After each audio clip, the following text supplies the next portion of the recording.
औज़ुबिल्लाहि मिनश्शैतानिर्रजीम बिस्मिल्लाहिर्रहमानिर्रहीम।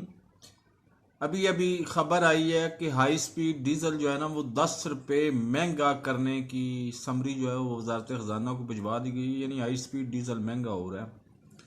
ये खैर कोई ऐसी बात तो नहीं है पाकिस्तानियों के लिए, जहाँ पे चीनी 55 रुपये से 125 रुपये किलो हो जाती है, जहाँ पे 115 रुपये किलो घी से 396 रुपये किलो घी हो जाता है, तो वहाँ पे डीजल 10 रुपये महंगा हो गया तो कौन सी क़यामत आ जानी है।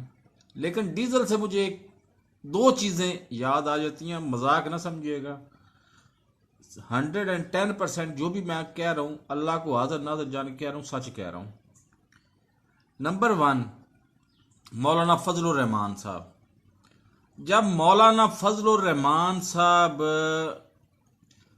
कायद आज़म जब पाकिस्तान बना रहे थे, उस वक़्त मौलाना फजलुर रहमान की पार्टी पाकिस्तान मुखालफ बनाने की मुखालफ थी। ये जमहूरी उनका हक है, ठीक है, मुखालफ थी, लेकिन वो फिर पाकिस्तान बनने के बाद हमारे पल्ले क्यों पड़ गया मौलवी फजलुर रहमान। और दूसरी बात, माजरत के साथ, मेरा दीनी इल्म बिल्कुल भी कोई नहीं है, मैं जाहिल हूं। मुझे दावत है तमाम उलमा से, कोई यूट्यूब पे आके मुझे ये बता दे कि 1973 में जो हमने इनको अल्लाह भला करे अहमदी मुसलमानों को काफर करार दिया था, वो करार क्यों दिया था, उसकी वजह आखिर क्या थी। वो फसाद हमने जरूर फैलाना था। तो ये दो वजह अगर मुझे समझ आ जाए ना, हकीकत मैं आपसे ईमानदारी से बात करूं, अल्लाह को हाजिर नाजर जान के बात करूं, दोनों बातें अगर मेरी समझ में आ जाए ना, तो मैं शायद यूट्यूब चैनल भी छोड़ दूं, क्योंकि मेरी जिंदगी का मकसद पूरा हो जाए। कमा अल्लाह ताला का शुक्र है, मैं और साइड से भी बहुत रहा हूं।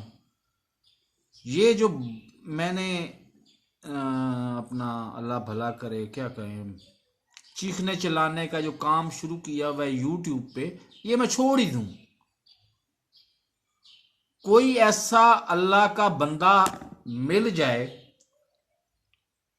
मैं अरे गहरे नत्थु खैरे आलम दीन पे यकीन नहीं करूंगा। उस आलम दीन पे मसलन आपके वो हैं यूट्यूबर, क्या नाम है, सलीम उल्लाह, जो सलीम मोहम्मद, इंजीनियर मोहम्मद सलीम साहब, जो हैं उधर अल्लाह भला करे जेलम के रहने वाले, वो अगर मुझे कायल कर सके यूट्यूब पे आके कि जी हमने 1973 में इनको काफर करार क्यों दिया, क्या कोई माकूल वजह थी हमारे पास। मेरा तो ख्याल है कि कोई वजह नहीं थी हमारे पास। हमने तो वैसे ही मतलब वो अल्लाह भला करे तुन पर 52 बनाई हुई थी, वो लग गई हमारी, तुक्का लग गया, हमने ठोक दिया ये इन्होंने तो साइड तक करो ना, बाकी बात शिया निपटांगे। अल्लाह ताला ने मेहरबानी की कि शिया को निपटना इनको नसीब ही नहीं हुआ, अहले तशी को निपटना इनको नसीब ही नहीं हुआ, वरना तो ये सारे के सारे एक मस्जिद वाला रह जाता, बाकी सारे के सारे मस्जिदों वाले भी काफर हो जाते। तो ये दो बातें मैं आपको दावत दे रहा हूं, कोई और किसी बंदे की समझ में आ जाए बात, उसको दावत दे रहा हूं कि मुझे बताएं तो सही, इल्मी दलील तो दें कि इनको काफर क्यों करार दिया गया।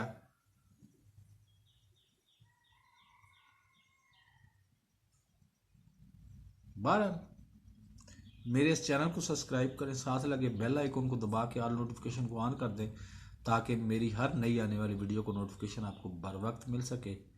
मेरी इस वीडियो को ज़्यादा से ज़्यादा लोगों में शेयर कीजिएगा, हो सकता है कोई अल्लाह का बंदा उठे और मुझे कायल कर सके। ये उसके लिए भी मतलब अगर मैं उसके ज़रिए से मैं राय रास्त पे आ जाता हूँ, तो ये उसके लिए भी अल्लाह ताला उसको भी अजर देगा और मुझे भी अजर देगा। मैं भी राय रास्त पे आ जाऊंगा, मुझे तौबा का मौका मिल जाएगा, और ये जो राय रास्त पे लाएगा उसको भी अजर मिल जाएगा, उसको सवाब मिल जाएगा, उसके दर्जात बुलंद हो जाएंगे। ये नेकी का काम है जी। वीडियो जहां तक फैल सकती है फैलाएं। बल्कि अगर हो सके तो ये वीडियो लेके खुद जेएलएम में उस इंजीनियर साहब के पास जाएं, उनसे पूछें, उनको कहें कि मुझे कायल करें कि ये क्या वजह थी कि क्यों हमने इनको काफिर करार दिया। मेरे चैनल को सब्सक्राइब करें, साथ लगे बेल आइकन को दबा के ऑल नोटिफिकेशन को ऑन कर दें। अल्लाह हाफिज।